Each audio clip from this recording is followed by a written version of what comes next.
Ships in the making, bound for a distant shore, world for the taking, men gone forevermore, boarding and setting sail. Sexto Continente, dirigido por el obispo de Orihuela, Alicante, Monseñor José Ignacio Munilla.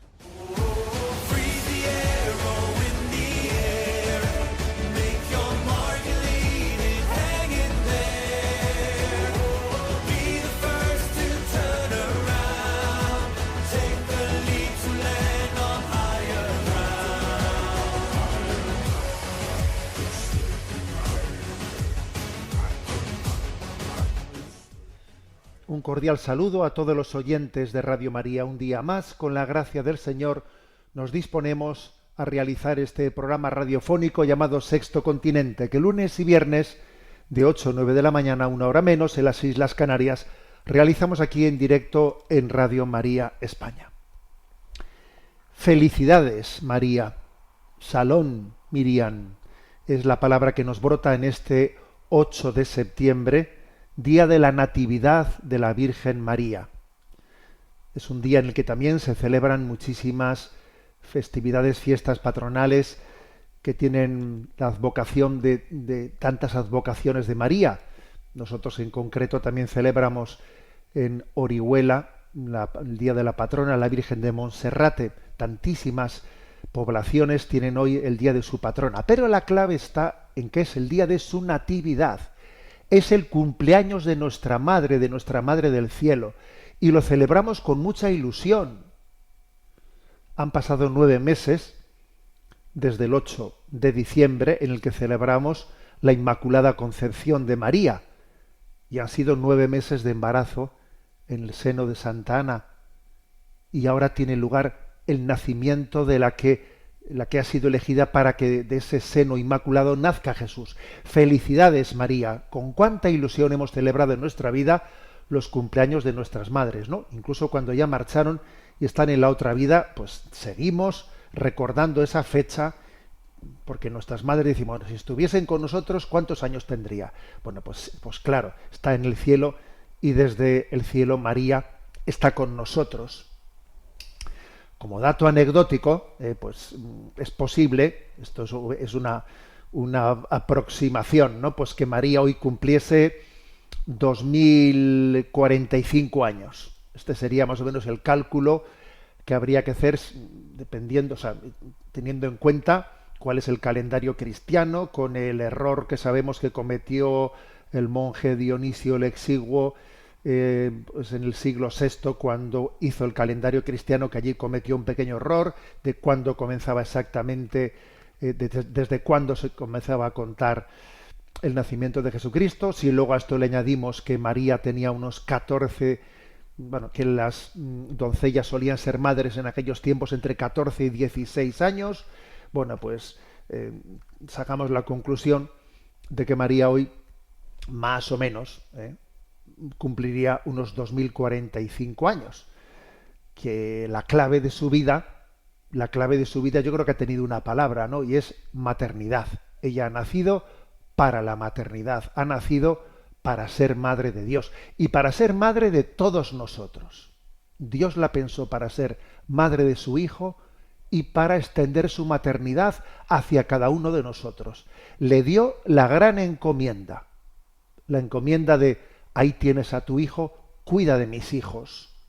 Y María es lo que ha hecho de su vida, desarrollar la maternidad, con Jesús y con nosotros. Y sigue cumpliendo esa encomienda. Y nosotros celebramos este día con mucho gozo, con mucha alegría. Salón, Miriam. Felicidades, María, de todo corazón. La paz sea contigo. Nos alegramos en ese gran don que Dios nos ha hecho, que ha sido el de compartir su madre. Uno de los signos de la gran misericordia que Dios ha tenido con nosotros ha sido compartir la madre. Podemos llamarle mamá, madre mía, al igual que Jesús, el Hijo de Dios hecho carne, se dirigió a ella con esas mismas palabras. Nadie puede tener a Dios por padre si no tiene al mismo tiempo a María por madre? Así lo ha querido Dios en su designio de salvación. Felicidades, María. Hoy te saludamos diciendo: Dios te salve, María, llena eres de gracia, el Señor es contigo, bendita tú eres entre todas las mujeres, y bendito es el fruto de tu vientre, Jesús. Santa María, Madre de Dios, ruega por nosotros pecadores, ahora y en la hora de nuestra muerte. Amén. Sexto Continente es un programa que tiene interacción con los que sois usuarios de redes sociales, en Instagram y en Twitter, a través de la cuenta @obispomunilla, en Facebook, a través de la página que lleva mi nombre personal, de José Ignacio Munilla. Los programas anteriores de Sexto Continente están a vuestra disposición, tanto en el canal de YouTube en Ti Confío, como también en las plataformas de iVoox, Spotify, y también en la página web multimedia www.enticonfio.org. Allí también se puede acceder a los programas anteriores, a otras muchas cosas que vamos publicando, y además se puede seguir en directo por YouTube, por vídeo, la emisión de este programa desde Enticonfío TV, que se accede desde esa página web a la que digo, enticonfio.org. Bueno, vamos adelante y obviamente, en este deseo que tenemos también de comentar la actualidad, la vida de la Iglesia, del mundo, pues hombre, hoy teníamos además de celebrar el cumpleaños de María, pues nos gozamos, nos alegramos, ¿no? La Iglesia vivió ayer un día de gloria. Los primeros santos, ¿no?, de León XIV, las primeras canonizaciones, la de dos jóvenes, Carlo Acutis. Hay que ver qué eco tan increíble, ¿no?, ha alcanzado la canonización de este joven millennial, qué eco tan grande, un chico de 15 años, ¿no? Y Pier Giorgio Frassati, los dos, la verdad es que han sido una maravillosa página de la historia de la Iglesia, la cual la Iglesia, nuestra Madre Iglesia, existe para dar a luz la santidad, para hacer santos. ¿Para qué está la Iglesia? Pues para, por la gracia de Dios, engendrar la santidad en sus hijos. La razón de ser de la Iglesia es dar a luz a los santos. Y esto no se refiere únicamente en el proceso de canonización, no, que el proceso de canonización es la escenificación, la puesta en escena, pero es desde el bautismo, ¿no? Estamos engendrando a una vida de santidad. Esta es la razón de ser de la Iglesia. Yo quiero hacer un par de comentarios sobre estos dos santos, que creo que tienen cosas en común entre los dos que nos tienen que hacer pensar, ¿no?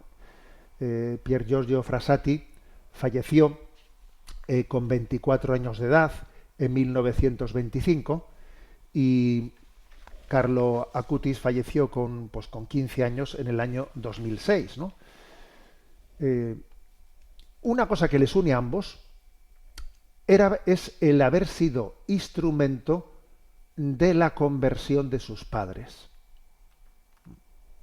Es curioso esto, ¿eh? Los dos han sido instrumento en medidas distintas, ¿no? Porque el caso de Pier Giorgio Frassati pues es bastante claro, porque su padre era agnóstico, era el propietario del periódico liberal La Estampa, y claro, vivió pues una infancia y una educación no fácil, porque claro, le educaba en principios católicos su madre, pero su padre no, y allí había pues su cierta dificultad, su cierta tensión.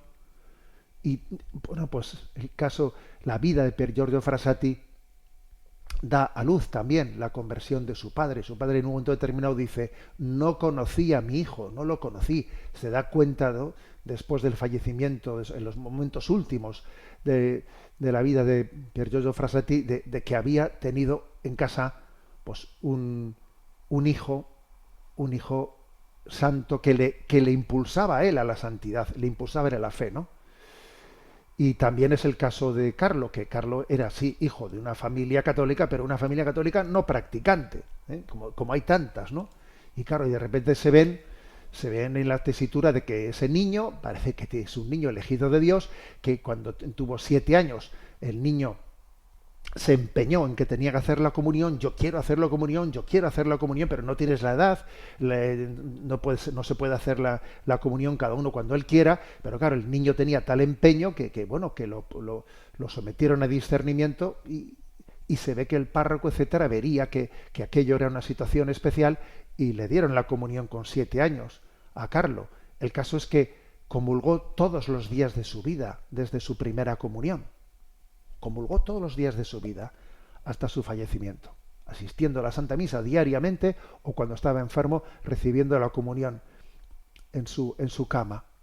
Comulgó diariamente, se hizo un enamorado de la Eucaristía. Claro, ahora hemos visto que su madre se ha convertido pues verdaderamente en un apóstol de la Eucaristía, ¿no?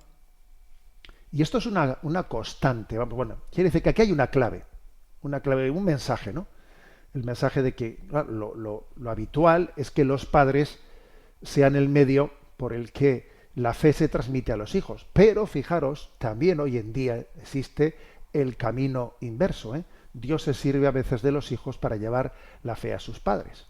No es un caso único estos dos. También, por ejemplo, no sé si habéis oído hablar de Chiara Corbella, esta sierva de Dios que también va camino de beatificación. Una de sus imágenes más emblemáticas es una imagen suya sonriendo y lleva un parche en el ojo. Seguro que esto a muchos ya os traerá la imagen de Chiara Corbella. Lleva un parche en el ojo, pues porque llevó adelante un cáncer. Ella falleció a los 28 años en el año 2012, porque durante su tercer embarazo fue diagnosticada con cáncer y decidió rechazar cualquier tratamiento que pudiera poner en riesgo la vida del bebé.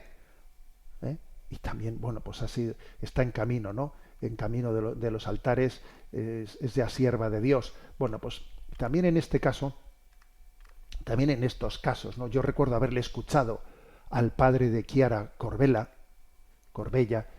haberle escuchado pues decir que yo solo era un cristiano de misa dominical, y fue mi hija, ¿no?, la que me llevó a la conversión.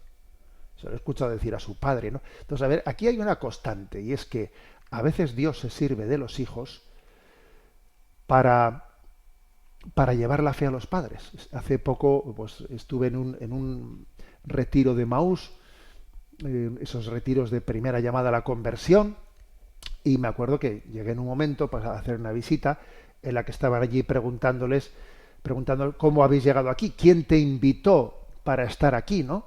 Y bueno, pues allí había respuestas diversas, pero lo curioso era que había una respuesta que me decían después los organizadores que comenzaba a ser frecuente últimamente.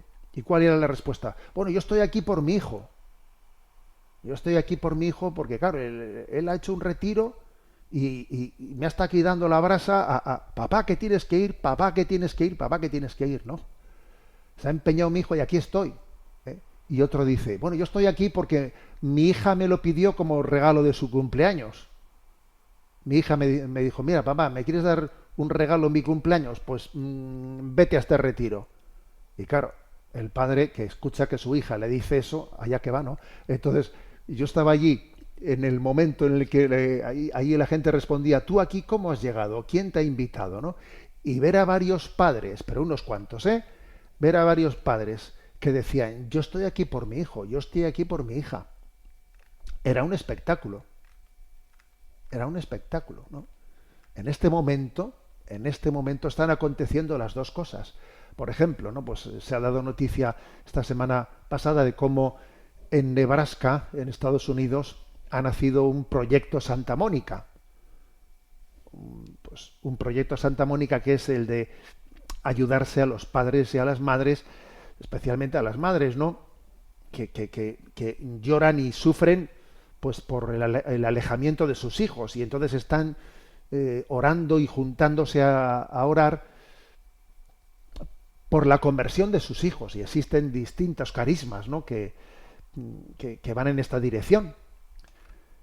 Pero fijaros, pero al mismo tiempo que esto es así, también es cierto que está aconteciendo que a veces son los niños, son los jóvenes los que de los que Dios se sirve para llamar a la conversión de los mayores.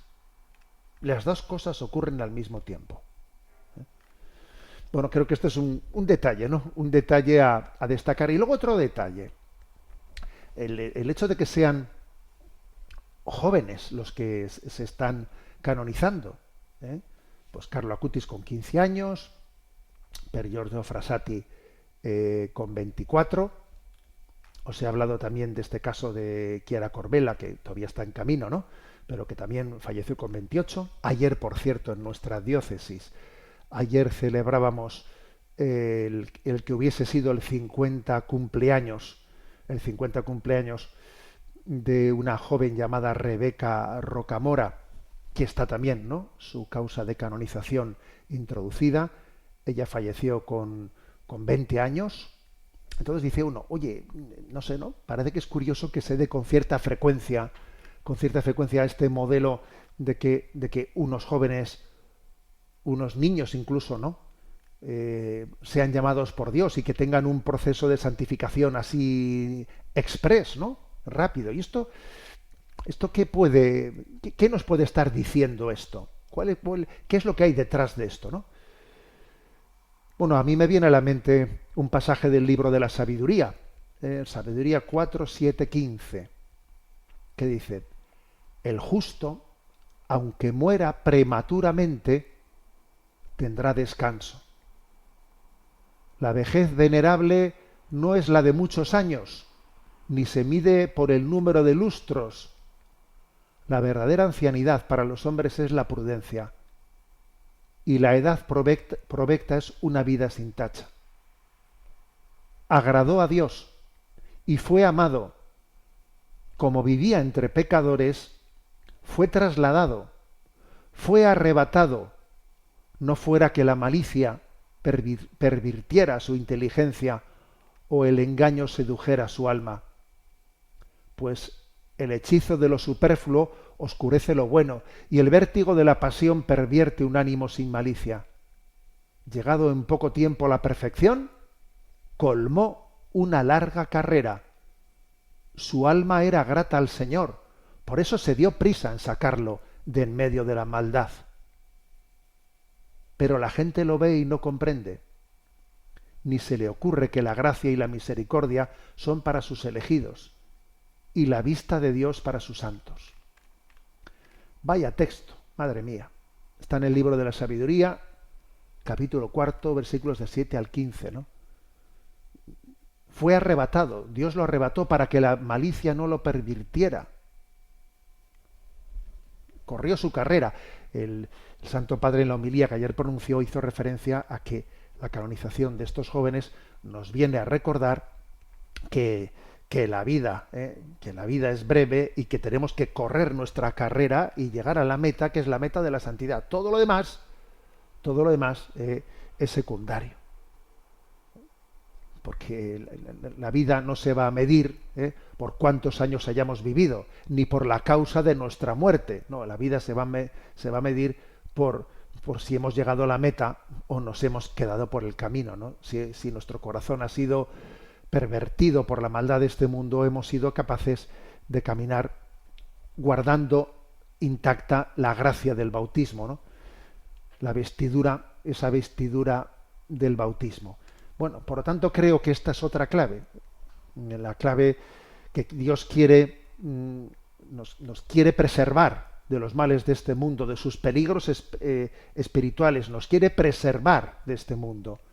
Y Dios lo hará como tenga que hacerlo. Y si lo hace purificándonos con una enfermedad en la ancianidad, pues bendita enfermedad que nos purifique para llevarnos al cielo. Y si lo hace llevándonos pronto para que no nos pervirtamos en esta vida, pues bendita muerte que aceptamos, porque la meta es la que es. Y todo lo demás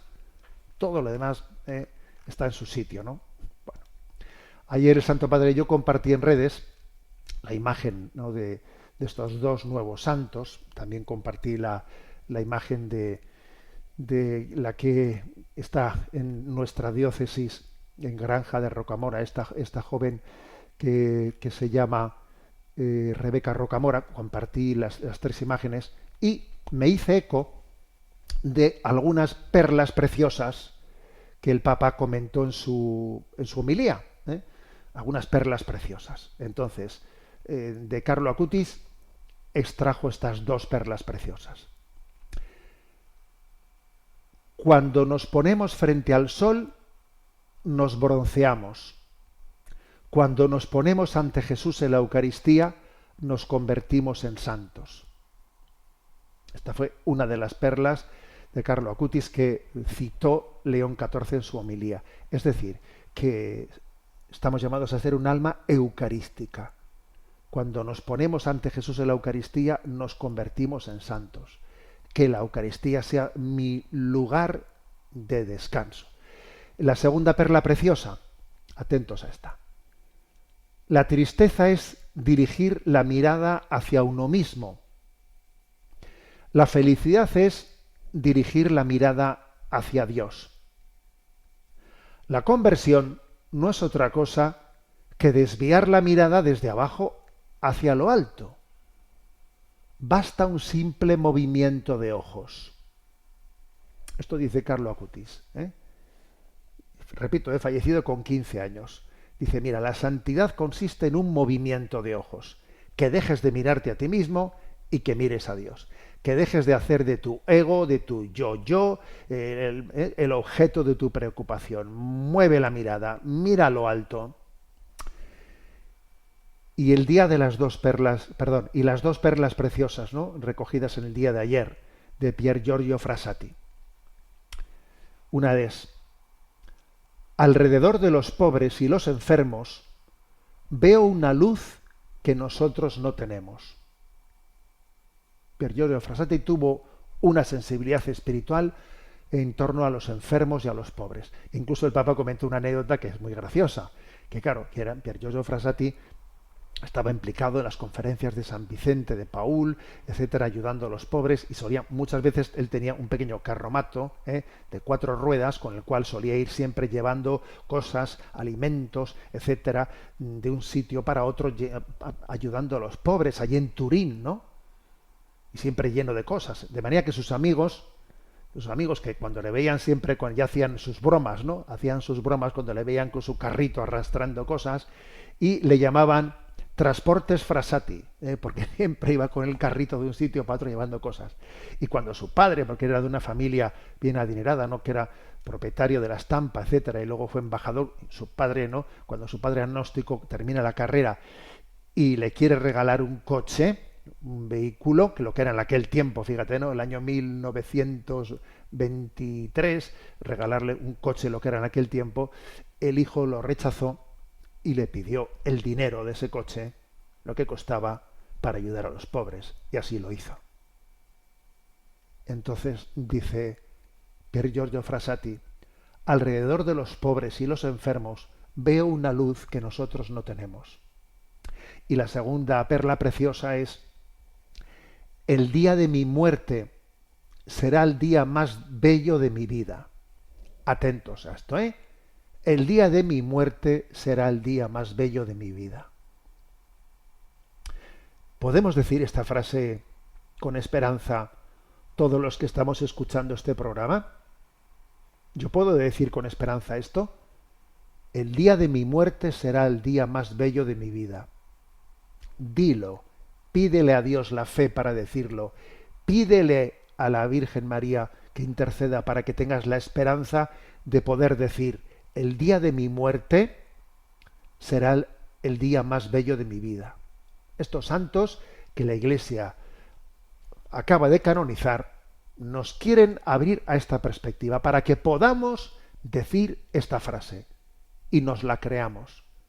El día de mi muerte será el día más bello de mi vida.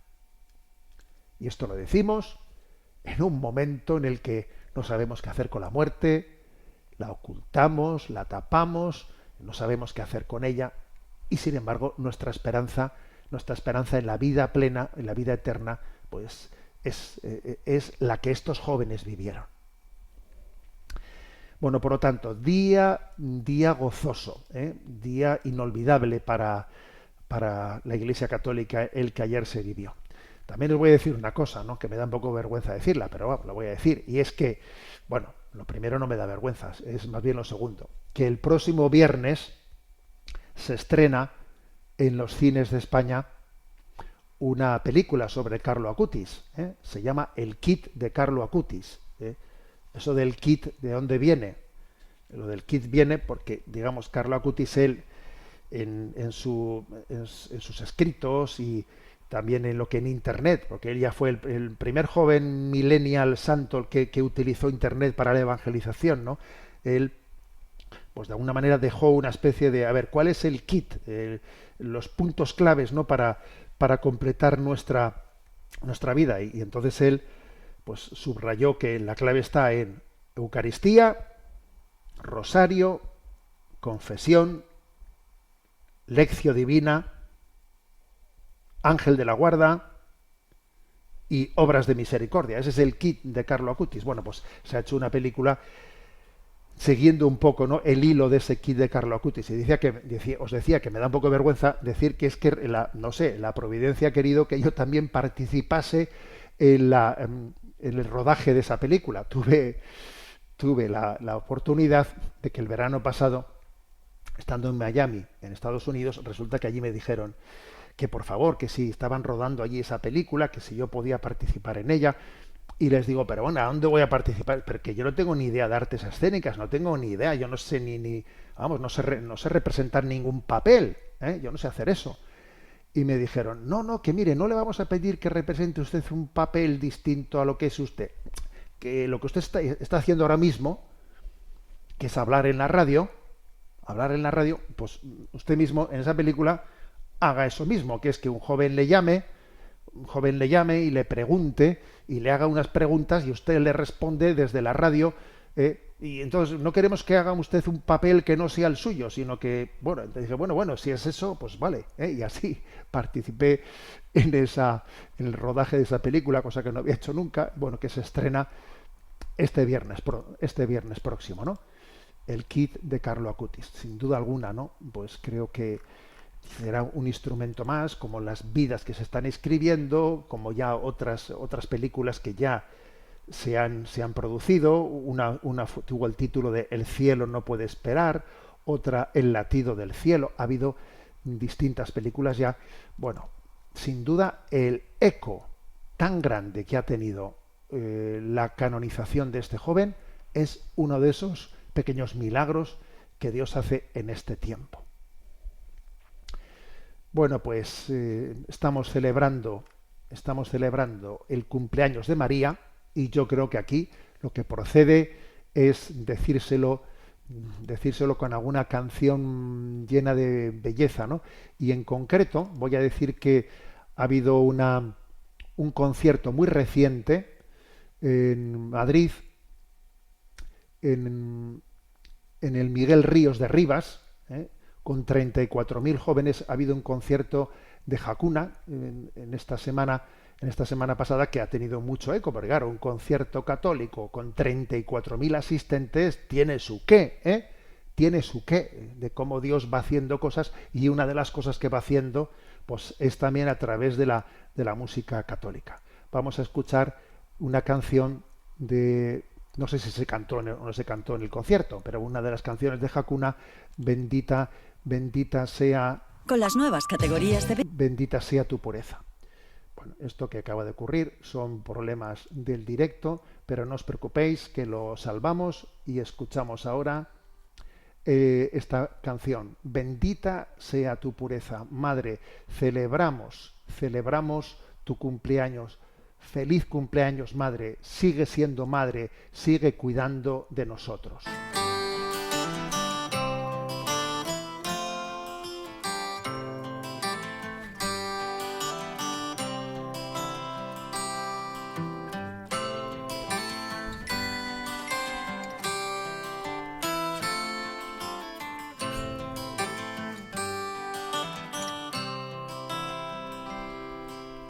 Bendita sea tu pureza y eternamente lo sea, pues todo un Dios se recrea en tan graciosa belleza. Al Actriz celestial, princesa, virgen sagrada María, te ofrezco en este día alma, vida y corazón. Mírame con compasión, no me dejes, madre mía. Mírame con compasión, no me dejes, madre mía.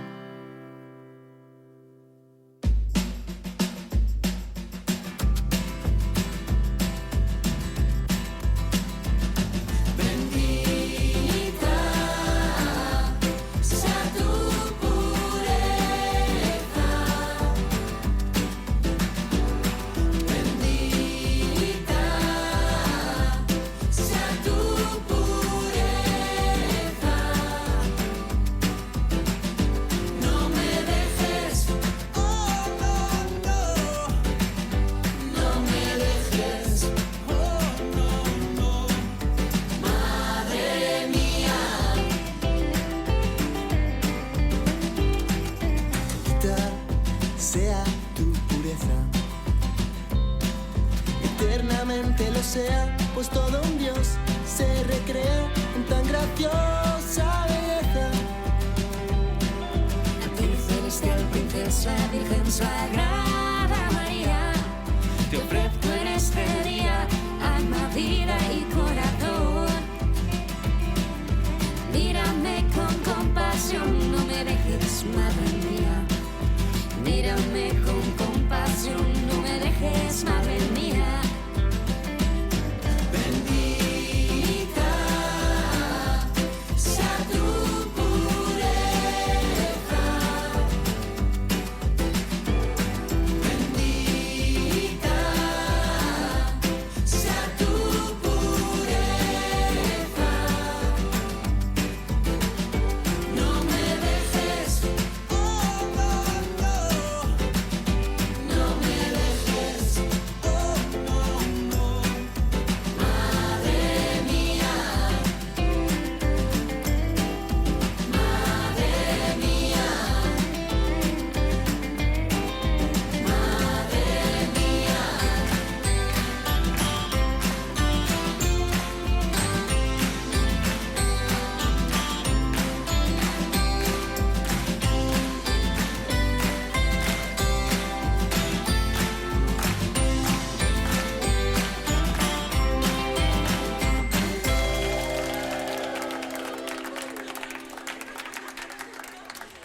Felicidades, María, nuevamente. Continuamos en este programa que lo realizamos en la fiesta de la Natividad de María.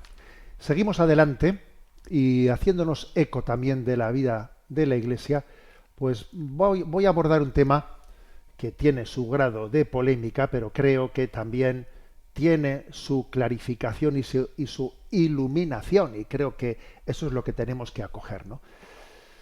Voy a hablar del tema del, en mi opinión, mal llamado, luego diré por qué creo yo no lo llamaría así, ¿no?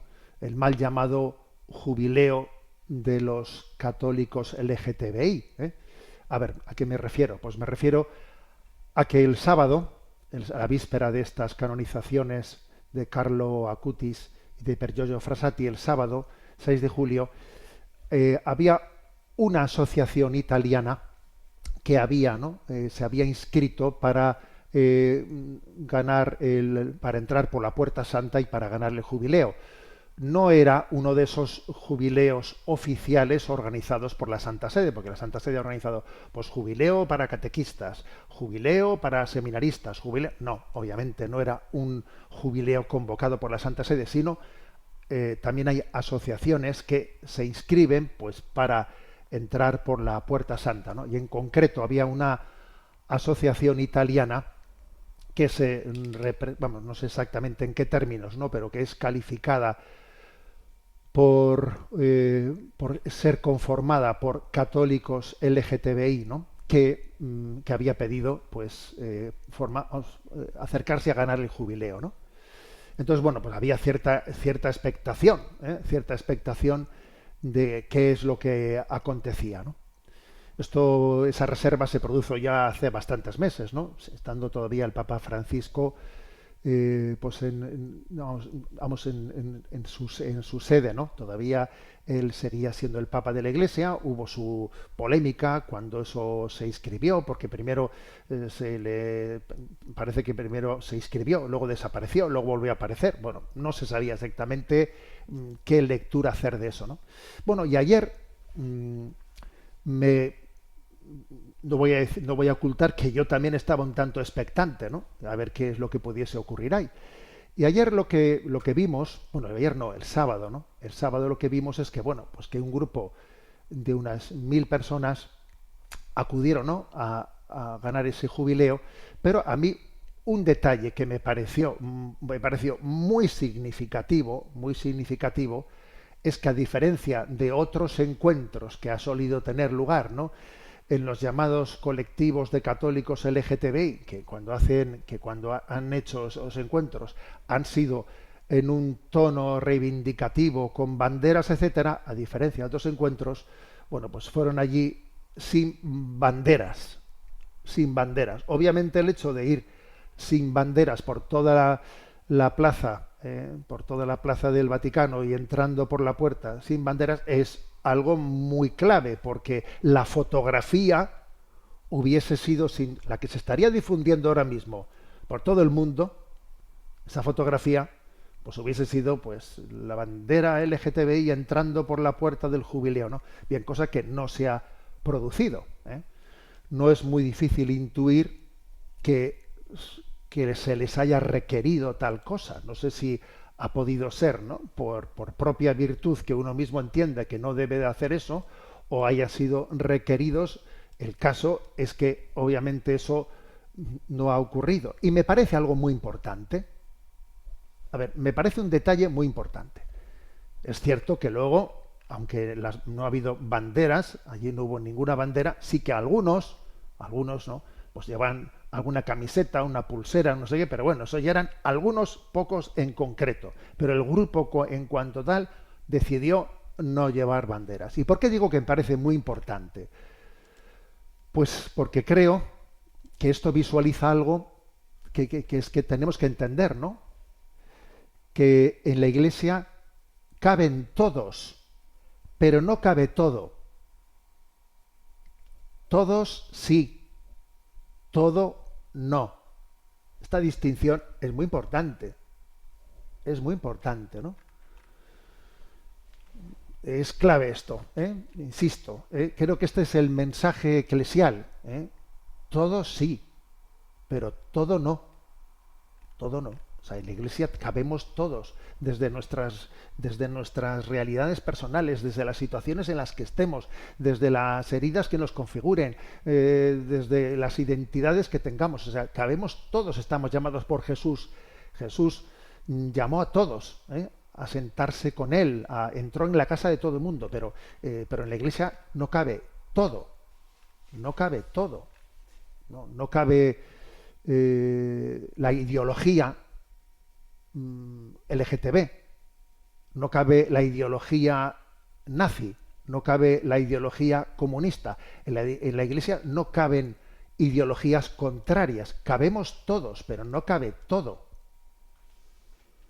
La frase del Papa Francisco, todos, todos, todos, es absolutamente cierta. Es el amor de Dios, que es incondicional. Pero es un amor exigente que pide mi conversión. Luego, todo sí, pero todo no. Todo no. Y en esta línea, todo lo que no sea integrar la verdad moral, la caridad al prójimo y la esperanza en la santidad, pues acaba siendo una traición al Evangelio. O sea, hay que integrar las tres cosas: la verdad moral, la caridad al prójimo y la esperanza en la santidad, ¿no? Por una parte, la verdad moral. A ver, la verdad moral es que la vida homosexual, las relaciones homosexuales son contrarias a la ley de Dios. Eso lo dice la Sagrada Escritura y lo dice el Catecismo de la Iglesia Católica. Esa es la verdad moral. Pero la caridad también nos dice que las actitudes fóbicas o de desprecio hacia las personas que experimenten atracción al mismo sexo son totalmente contrarias, ¿no?, a la fe cristiana. La homofobia, como se llama, ¿no?, no tiene lugar en la Iglesia católica. La discriminación, el rechazo, todo lo que no sea un amor incondicional a las personas es contrario. Luego estamos llamados a integrar la proclamación de la verdad moral y la de la caridad al prójimo y la esperanza en la santidad. La esperanza de la santidad, ¿no? Estoy convencido que veremos, ¿no?, algún joven, y además yo creo que no muy lejos, que veremos algún joven canonizado que haya experimentado también las inclinaciones homosexuales, que haya luchado por la santidad y que Dios le haya dado ese don de vivir la santidad. Claro que la Iglesia también promoverá, por supuesto que ya habrá muchos santos, que todavía no hayan sido canonizados, que hayan experimentado esa realidad en su vida, pero la Iglesia elevará los altares, claro que lo hará. Porque es importante que también, ¿no?, entienda que quien experimente las inclinaciones homosexuales está llamado a la santidad, viviendo el Evangelio y la llamada a vivir en la fidelidad al amor, el amor en la castidad, como todos estamos llamados a vivirlo, como todos. Entonces, pues creo que lo que se vivió el sábado, pues, que hubiese escenas en las que allí obviamente hubo una consigna, porque claro, tontos no somos, hubo una consigna, hubo un requerimiento, y que, bueno, pues me parece que el hecho de que ese requerimiento, esa consigna, se asumiese por la organización, aunque luego alguno particularmente hiciese lo que hiciese, pero el hecho de que se asumiese el decir, bueno, vamos todos y nos dejamos de banderas y entramos por la Puerta Santa, me parece algo muy importante, es caminar en la buena dirección.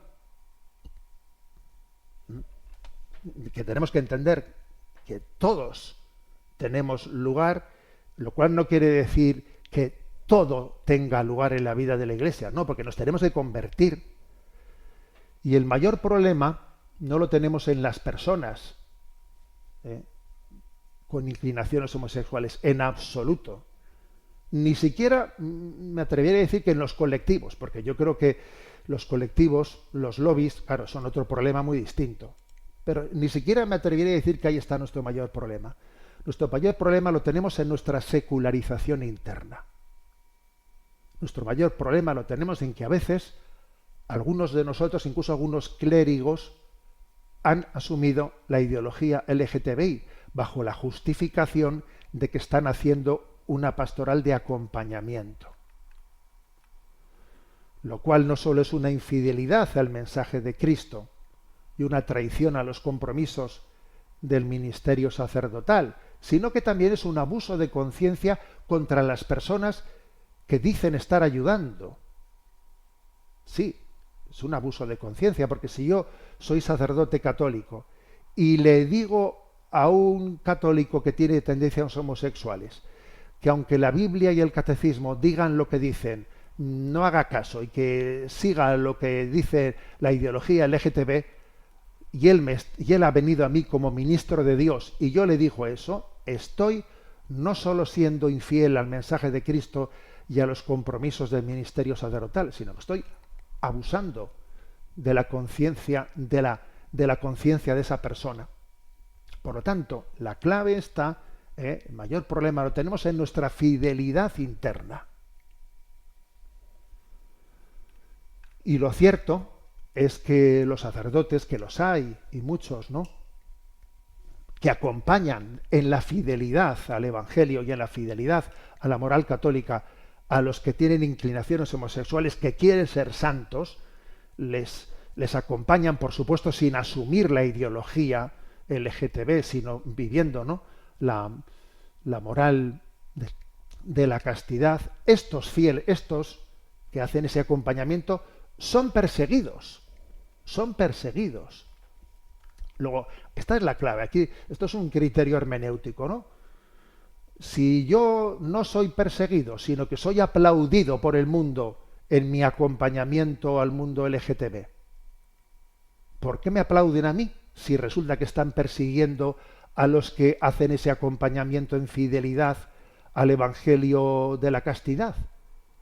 Mientras que otros son martirizados, a mí me aplauden desde este mundo. Me lo tendría que hacer plantear, ¿no? Plantéate qué es lo que estás haciendo.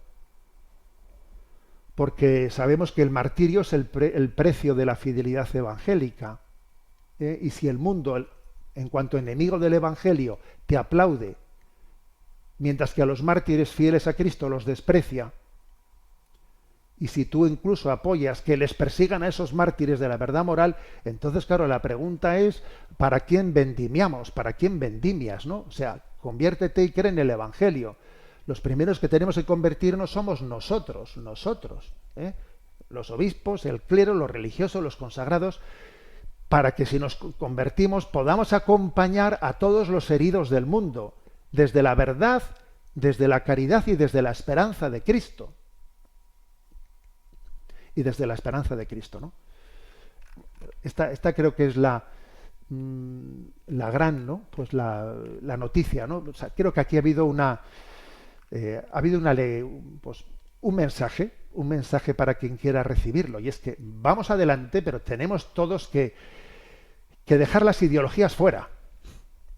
Y para entrar, ¿no? Para entrar por la puerta que es Cristo, necesitamos entrar con un corazón humilde, dejando fuera las ideologías. Todas las ideologías, repito, todas. Ideologías políticas, ideologías que pretenden rediseñar la antropología, ideologías que en el fondo son contrarias a la Sagrada Escritura, para poder entrar, ¿no? por la puerta santa, por el corazón de Cristo. Tiene que entrar el hombre desnudo, el hombre y la mujer con un corazón desnudo, despojado de todo aquello que en el fondo nos impide ponernos en la realidad de nuestra vida cara a cara delante de Dios. Las ideologías tienen que quedar fuera, no pueden entrar. Repito, creo que aquí hay una lectura, ¿no? Una lectura que es: todos, sí, en el corazón de Cristo caben todos. Todo no. En la Iglesia, en el corazón de Cristo, no cabe el abuso. No cabe las prepotencias. No caben las homofobias. No caben las ideologías contrarias al Evangelio. No caben. Todos sí, todo no. Hagámonos humildes, ¿no? Para poder pasar por esa puerta santa. Bueno, aunque sea brevemente, vamos a atender también a las preguntas que llegan a ese correo electrónico habilitado, sextocontinente@radiomaria.es, sextocontinente@radiomaria.es. A Mónica, que está en la emisora, le vamos a pedir que nos presente las preguntas seleccionadas. Buenos días, Mónica. Muy buenos días, monseñor.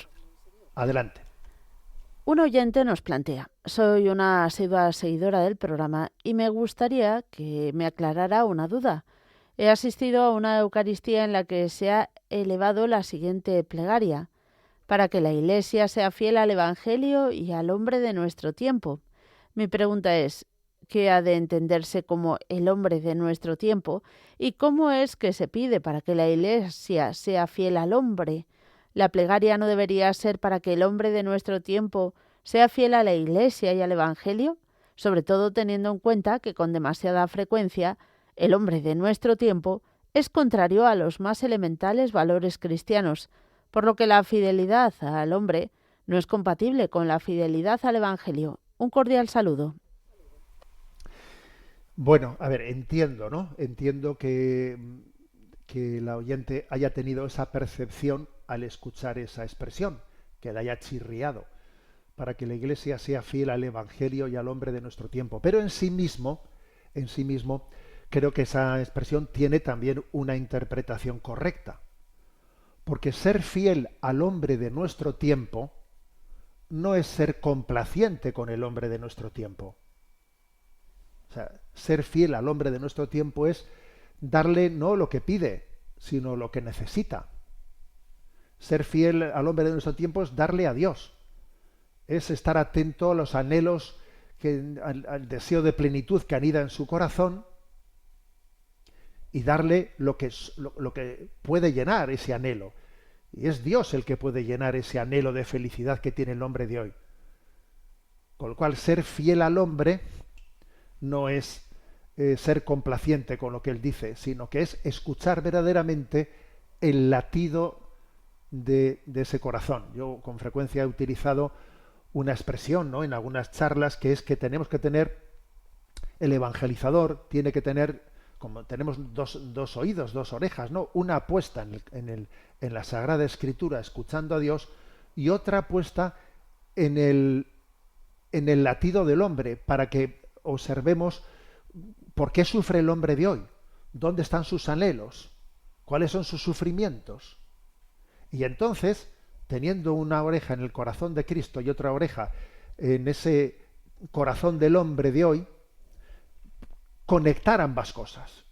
Conectar de cómo Jesucristo es la respuesta a ese sufrimiento del corazón del hombre. Entonces, a ver, entiendo lo que dice, ¿no? Lo que dice el oyente, que le ha podido sonar mal esa expresión, pero se puede interpretar bien, ¿eh? Tenemos que ser fieles al Evangelio y fieles al hombre de nuestro tiempo. Pero claro, no fiel a la ideología del hombre de nuestro tiempo, sino fiel a ese corazón que pide una felicidad y que esa felicidad solo Dios puede dársela, aunque él no lo sepa. Entonces, ser fiel al hombre es darle lo que Dios quiere ofrecerle, ¿eh? Lo contrario sería ser infiel. Lo contrario sería buscar el aplauso del mundo. Buscar el aplauso, buscar mi fácil aceptación, en vez de buscar lo único que puede saciar la sed de felicidad que el hombre tiene, que es Dios, ¿eh? Adelante con la siguiente cuestión. Miguel Ángel Irigaray pregunta lo siguiente desde Pamplona. Estimado Monseñor Munilla, en su programa Sexto Continente del pasado 11 de agosto habló usted sobre un comportamiento adecuado en torno a la mesa o la comida, y entre otras cosas dijo que es una falta de respeto no valorar el trabajo que hay detrás de cada comida en la cocina diciendo que algo no me gusta. Según eso, si hay algo que no gusta pero uno se lo come por respeto o educación, ¿es correcto mentir diciendo que está muy bueno lo que a uno en realidad le parece que está malo? Una opción es callarse y no decir nada, ni bueno ni malo, pero parece, por un lado, que la cortesía pide decir algo y siempre en positivo, y por otro, no es infrecuente que el anfitrión pregunte a los comensales ¿qué tal está todo? En ese caso, ¿se puede mentir por cortesía o por respeto? Cordialmente, Miguel Ángel. Bueno, esto de las mentiras por cortesía o por respeto, las mentiras piadosas, etcétera, suele ser un tema recurrente, ¿eh? Recuerdo que cuando en la explicación del Catecismo de la Iglesia Católica llegué a la explicación del octavo mandamiento, esto en concreto era una de las cosas que suscitaba más preguntas por parte de los oyentes, porque es verdad que a la hora de vivir en la práctica esto, pues hay veces que se hace un poco difícil, ¿eh? Se hace un poco difícil. Por ejemplo, pues que alguien me ha hecho una invitación a ir a un sitio y no me parece a mí adecuado ir, y entonces, pero claro, no le voy a decir no voy, mira, porque no me apetece lo que me estás diciendo, sino que cojo y le digo, mira, es que estoy ocupado, ¿sabes? Y entonces, claro, en la manera de expresarnos entramos en una situación en la que, a ver, estoy mintiendo. Aquí pasa algo por el estilo. Voy a una casa, yo quiero ser lógicamente agradecido porque han hecho un esfuerzo de preparar una comida. Resulta que han preparado una comida que a mí no me gusta. Yo lo que dije en aquel programa del 11 de agosto es que tenemos que vencer nuestro gusto y que hay que aprender también a comer las cosas que no nos gustan. A ver, porque creo que el gusto es educable, ¿no? Y ahora, ¿eso qué quiere decir? Bueno, ya digo por adelantado que no hay que caer en la tentación de recurrir a la mentira.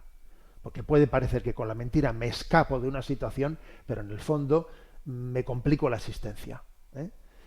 Entonces yo creo que, vamos a ver, no tendría sentido que diga, ¡ay, cuánto me está gustando esto! Si resulta que estoy haciendo un esfuerzo para comerlo y no me gusta. No, porque primero estás mintiendo, y por otra parte es algo muy artificial y forzado. Pero bueno, pues puedes decir, hay expresiones para decir, pues Pues gracias, la verdad es que fíjate, yo no suelo comer esto, es una cosa que no suelo comerla, pero te agradezco que me hayas puesto porque también aprendo a valorarlo y aprendo a gustarlo. Puedes coger y tú vas y comes un poco, por ejemplo, ¿eh? O sea, hay formas de actuar que son con pleno respeto a las personas que te han invitado, que valoras su esfuerzo. Ahora, el otro dirá después, anda, pues le he preparado una cosa que no le gustaba bien, pero la ha comido y me ha agradecido el que también yo se la haya presentado así, porque es una manera de que yo valore también que esto puede ser algo que yo no lo había comido anteriormente y que lo he apreciado, ¿no? Me parece que hay que buscar este camino, que es un camino que requiere renunciar a la mentira frontal, pero al mismo tiempo también hacer un esfuerzo de empatía con las personas.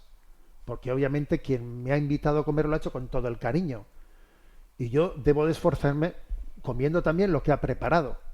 Ahora, tampoco voy a decir, es lo más rico que he probado en mi vida. Pues no voy a decir eso, porque es mentira, pero sin embargo agradeceré el que me hayan ayudado a conocer esa comida y que me hayan introducido en ella.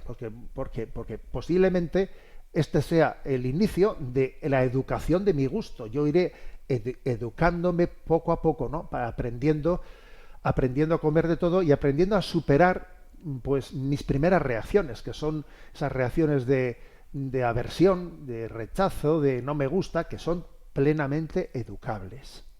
Bueno, tenemos el tiempo cumplido. Me despido con la bendición de Dios Todopoderoso, Padre, Hijo y Espíritu Santo, descienda sobre vosotros. Alabado sea Jesucristo.